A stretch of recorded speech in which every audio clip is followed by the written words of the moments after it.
Oke, Assalamualaikum warahmatullahi wabarakatuh. Selamat sore, rekan-rekan kelas praktek hukum internasional, kelas A, B, E, I, H, J, kalau tidak salah. Oke, sesi ini adalah sesi saya menjawab beberapa pertanyaan yang sudah teman-teman cantumkan di Google Form dari materi 1 sampai ke materi 5. Nanti mungkin di materi 6 bisa lebih dalam di tugas dan ketika kita kelas review. Tapi di sini sudah terdapat beberapa pertanyaan dari Google Form yang sedari awal sudah saya bagikan ketika masuk pertemuan di awal. Izin saya share beberapa pertanyaannya. Oke, di sini sudah saya pisahkan per pertemuan sebagaimana feedback yang teman-teman berikan. Di sini di awal ada di topik pertama ada 6 pertanyaan, topik kedua itu ada 2 pertanyaan, topik ketiga terdapat 2 pertanyaan, topik keempat itu terdapat 5 dan topik ke-5 terdapat 3 pertanyaan. Di sini pertanyaan pada topik pertama di Google Form minggu pertama. Topik pertama, tugas utama dari Mahkamah Internasional. Pertanyaan yang pertama itu dari Faruzi. Oke. Faruzi bertanya, izin bertanya Pak, jika putusan ICJ bersifat final and binding, dan ada negara yang masih belum puas langkahnya, bla bla bla, bagaimana? Yang kedua, apakah nasihat hukum ICJ bisa diadopsi menjadi hukum suatu negara? Terima kasih, Pak. Oke, di sini terdapat 2 pertanyaan. Yang pertama mengenai klausul final and binding dari ICJ decision atau putusan dari ICJ-nya. Yang kedua, ini ngebahas tentang non-contentious jurisdiction-nya ICJ, ataupun kalau teman-teman pelajari sebutannya di topik kelima, itu adalah advisory opinion, topik keempat. Nah, di sini teman-teman sebenarnya bisa baca lebih dalam di PowerPoint pertama. Oke, ini bakal muncul ketika nanti kita discuss tugas kelompok bersama terkait putusan-putusan ICJ. Di sini pertanyaan dari Faruzi, nah gimana dengan negara yang nggak puas? Untuk putusan ICJ, final and binding, ini adalah putusan yang terakhir dan langsung mengikat untuk si contentious jurisdiction-nya. Dalam artian negara tidak bisa banding dari putusan tersebut. Biasanya negara diberikan waktu untuk mengimplementasikan putusannya pada tataran hukum nasional. Contohnya kalau teman-teman lihat nanti ada tugas terkait putusan ICJ terkait Pulau Sipadan dan Likitan yang nanti setelah UTS akan kita bahas. Nah, kenapa Indonesia nggak banding? Karena emang nggak ada opsinya.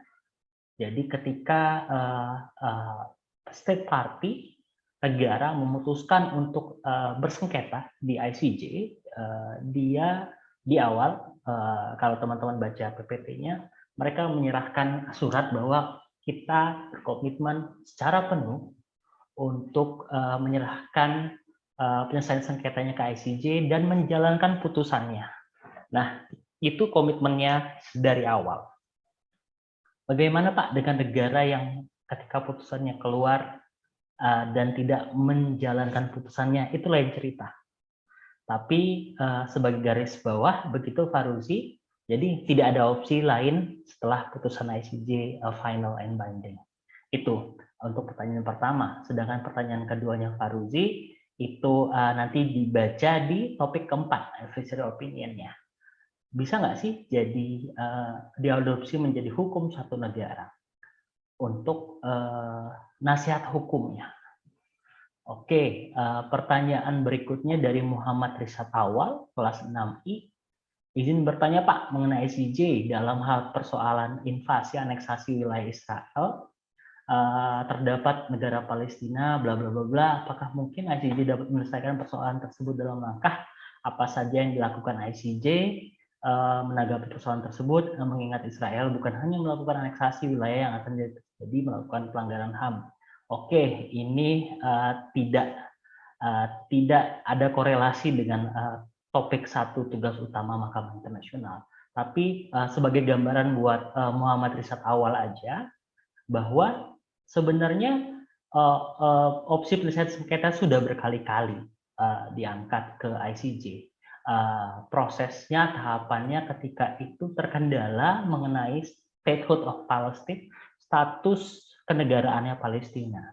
Kenapa? Sampai sekarang, jangan salah, Palestina belum bisa secara utuh diakui sebagai negara. Dan Palestina bukan merupakan anggota dari UN atau PBB dalam hal ini. Kalau teman-teman cek lagi, yang dapat bersengketa di ICJ adalah negara anggota dari PBB. Jadi di sini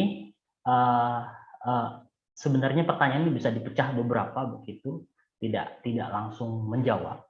Jadi pertanyaannya ketika itu adalah the statehood of Palestine. Jadi Palestina itu negara atau bukan sih?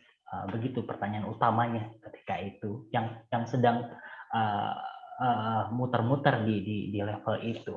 Dan juga teman-teman ingat bahwa di sistem Dewan Keamanan UNSC ada opsi ketika satu kasus akan diangkat, dirapatkan dulu di Dewan Keamanan misalkan, dan Dewan Keamanan itu ada veto di situ. Anything to do with Palestine rata-rata kena veto dari salah satu negara pemilik vetonya itu, biasanya Amerika Serikat. Nah, tapi itu bakal berkecamuk, pertanyaan ini bakal panjang.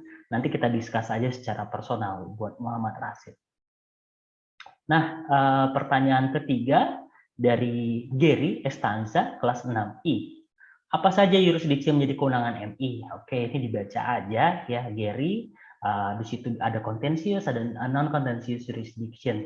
Nanti di topik 1 itu dibahaslah yang mana yurisdiksi yang contentious dan non-contentiousnya. Oke. Pertanyaan selanjutnya dari Anastasia Desita, ada dari Martua Nicholas Ferdinand 6A.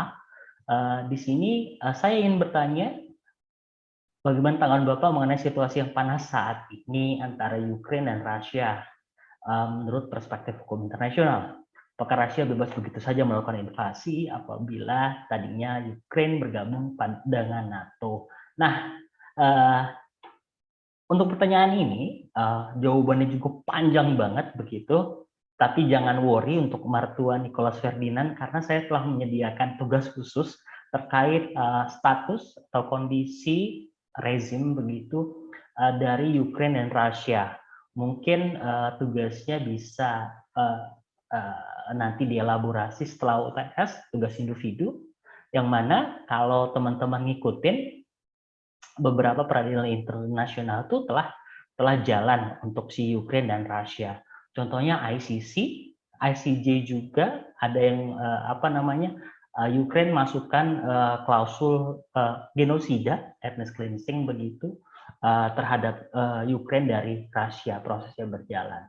Terus teman-teman juga kalau ngikutin sidang umumnya Majelis Umum PBB juga mengeluarkan resolusi yang menyatakan bahwa di resolusi itu menyebutkan bahwa Rusia harus segera menghentikan tindakan agresinya atau invasinya bla bla bla bla bla. Oke, itu secara detail nanti akan kita bahas di tugas tugas individu setelah UTS. Selanjutnya Anastasia Destia, kelas 6H. Izin bertanya Pak mengenai ICJ terkait dengan tugas-tugas ICJ tersebut dan melihat ICJ sebagai lembaga yang independen, namun pasti tidak menutup kemungkinan lembaga tersebut untuk melanggar ketentuan HI. Yang ingin saya tanyakan, jika hal itu terjadi, lalu siapakah yang menangani masalah tersebut? Apakah PBB memiliki kekuasaan di dalamnya? Oke, coba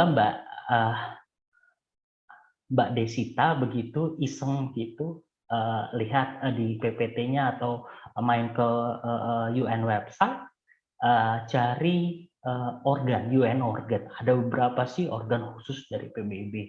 Ada UNGA, UNSC, terus organ administratif lainnya begitu. Nah, secara garis besar, embanan, tugas-tugas ICJ tersebut, lembaganya independen, tapi tidak menutup kemungkinan lembaga tersebut melanggar ketentuan HI. Dalam artian, di sana juga sometimes terkadang ada kasus-kasus yang melibatkan negara-negara anggota dari Dewan Keamanan. Biasanya sebelum itu, mendapatkan rekomendasi dari Dewan Keamanan, di situ biasanya beberapa negara veto begitu untuk resolusinya. Jadi tidak sampai di ICJ-nya kalau case-nya dibahas di Dewan Keamanan. Tapi kalau antar state, antar negara itu beda cerita lagi. Selanjutnya ada dari Wildan Evando Nugaza, kelas 6H.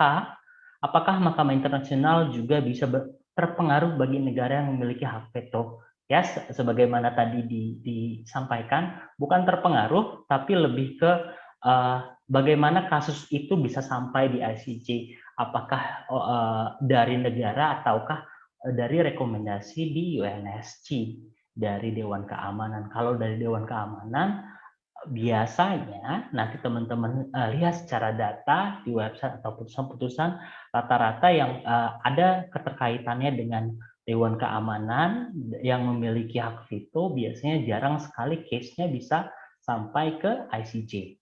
Tapi nanti sambil dibaca. Itu untuk topik 1, tugas utama dari Mahkamah Internasional. Sedangkan untuk topik kedua, terdapat 2 pertanyaan, yakni pertama dari Roland Pardosi, kelas 6B. Izin bertanya sedikit terkait chamber. Dalam pemilihan hakim chamber dijelaskan sedikit bahwa pemilihan dilakukan kepada hakim tertentu dan secara rahasia. Kalau ketentuan pemilihan chamber itu bagaimana, Pak?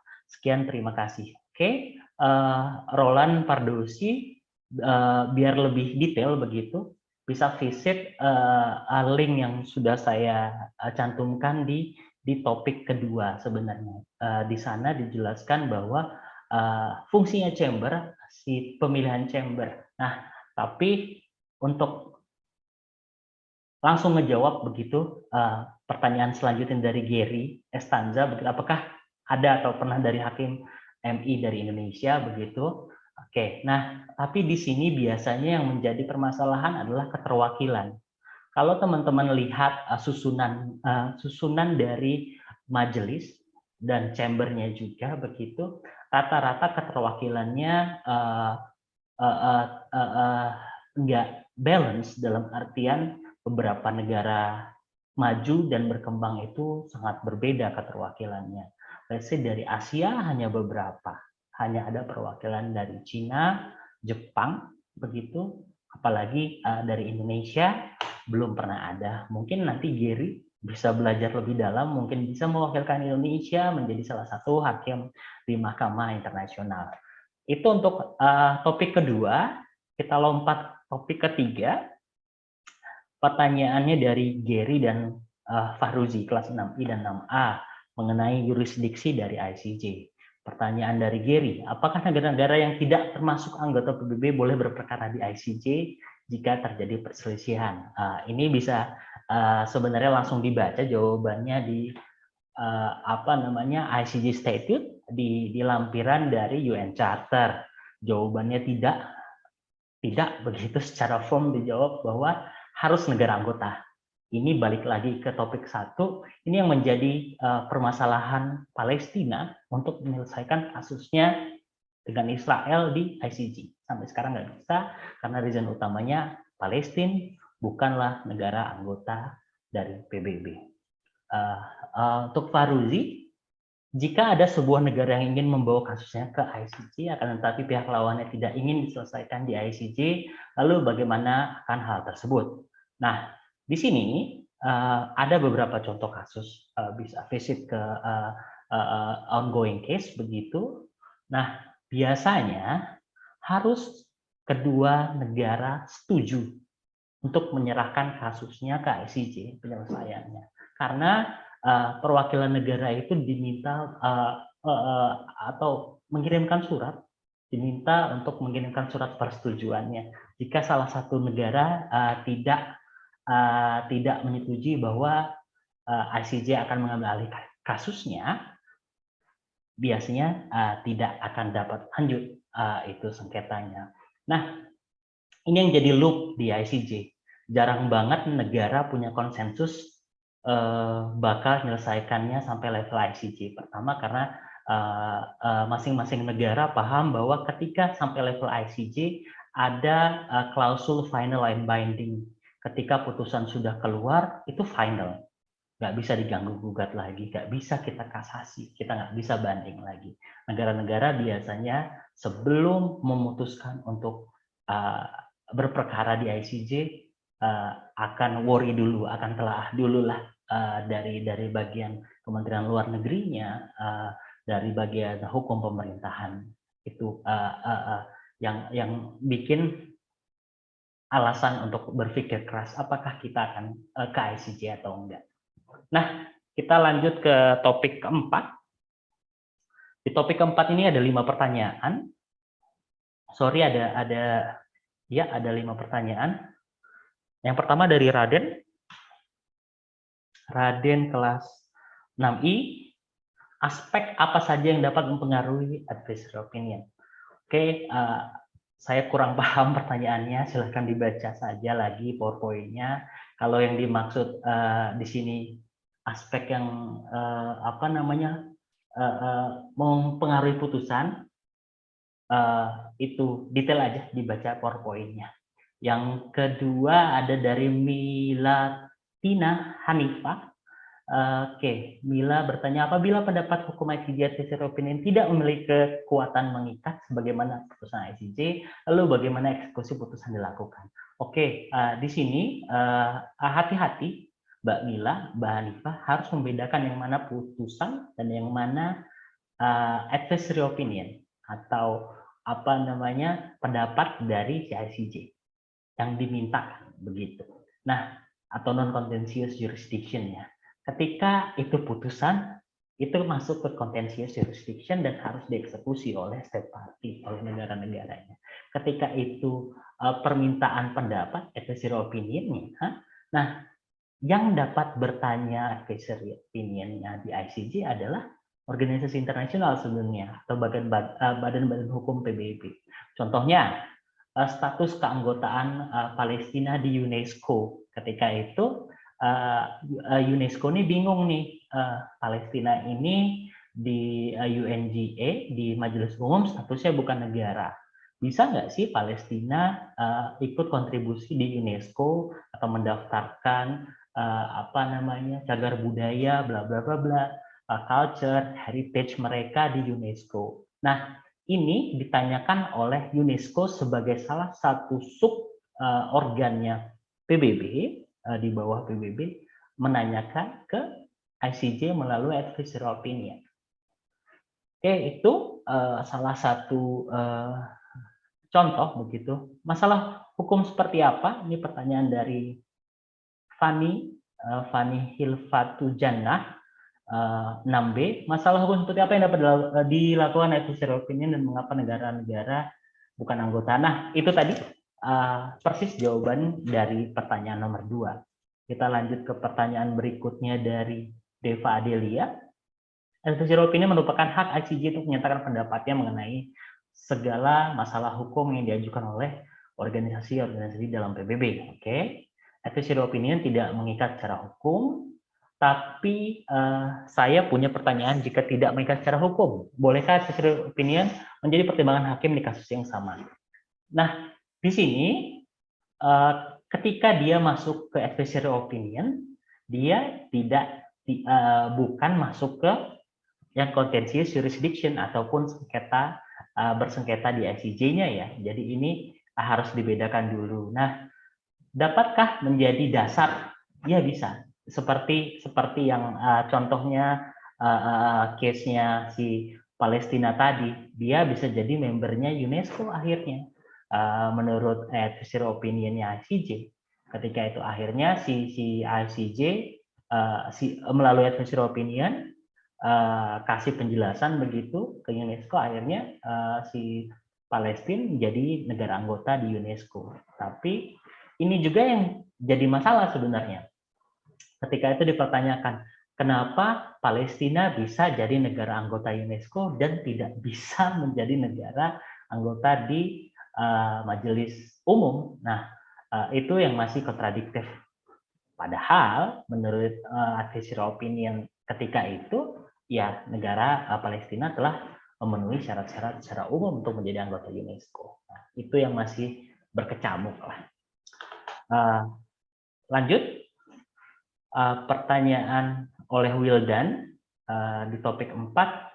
Lalu apa yang terjadi jika advisory opinion tidak bersifat mengikat? Enggak, karena sifatnya lebih ke advisory, nasihat yang ditanyakan khusus, nasihat hukumnya, bukan sesuatu macam putusan dari contentious jurisdiction-nya ICJ atau putusan dari sengketanya si ICJ.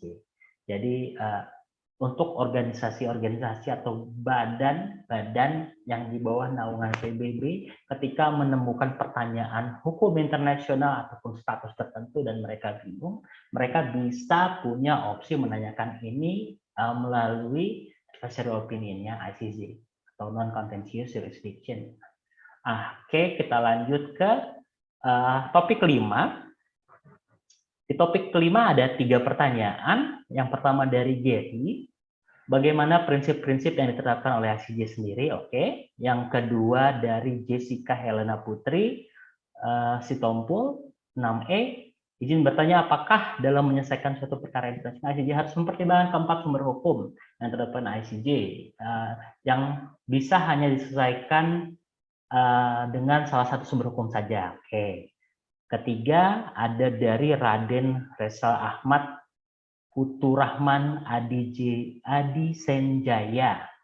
Bagaimana jika kebiasaan internasional itu tidak dapat diterima sebagai hukum? Oke, ini relate pertanyaannya ketiga-tiganya, jadi coba kita simpulkan aja bareng-bareng. Nah, bagaimana prinsip-prinsip yang diterapkan oleh ICJ sendiri? Prinsip-prinsip yang diterapkan oleh ICJ otomatis referensinya adalah pasal 38 the source of international law ya, TCJPL Treaty, Customary, General Principle of Law, and Teaching of the Most Highly Publicized and dari profesor-profesor HI.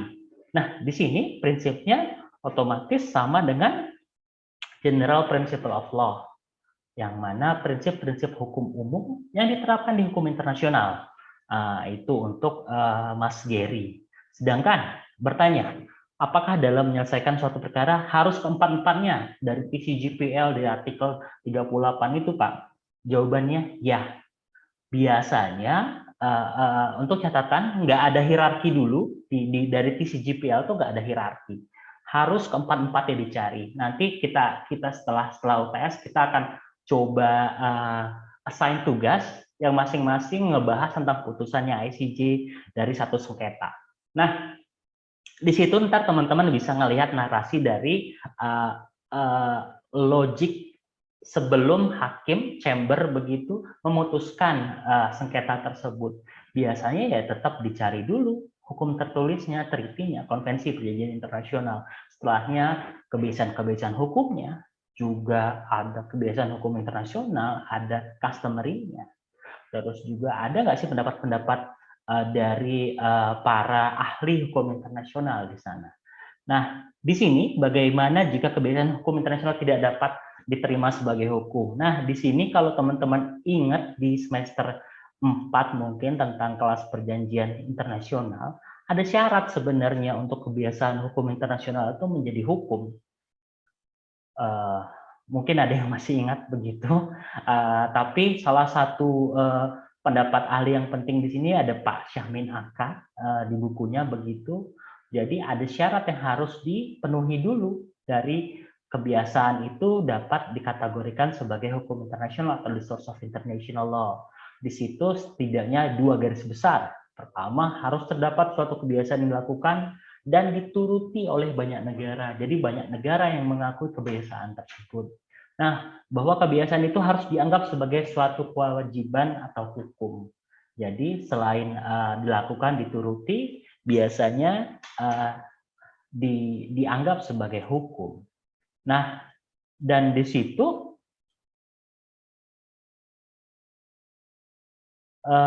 negara-negara juga sudah mempraktekkan.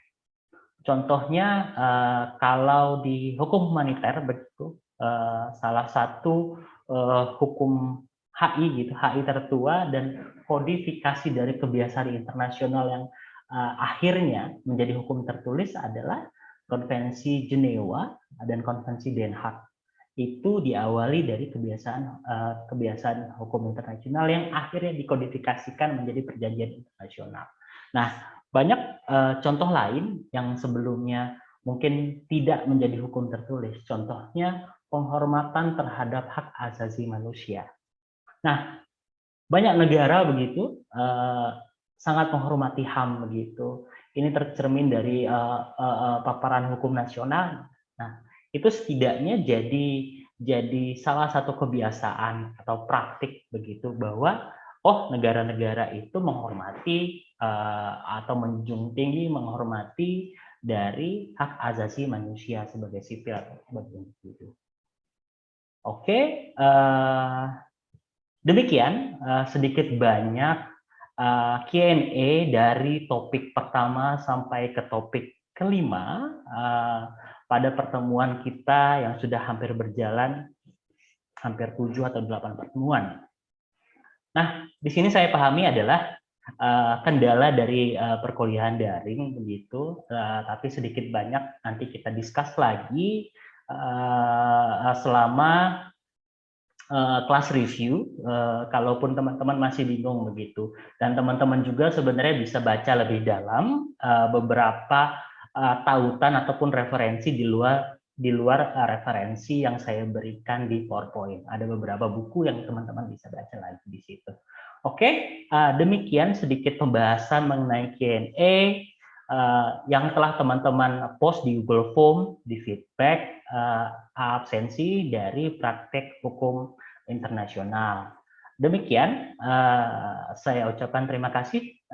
Sampai jumpa pada kelas review dalam 1 atau 2 minggu ke depan. Terima kasih.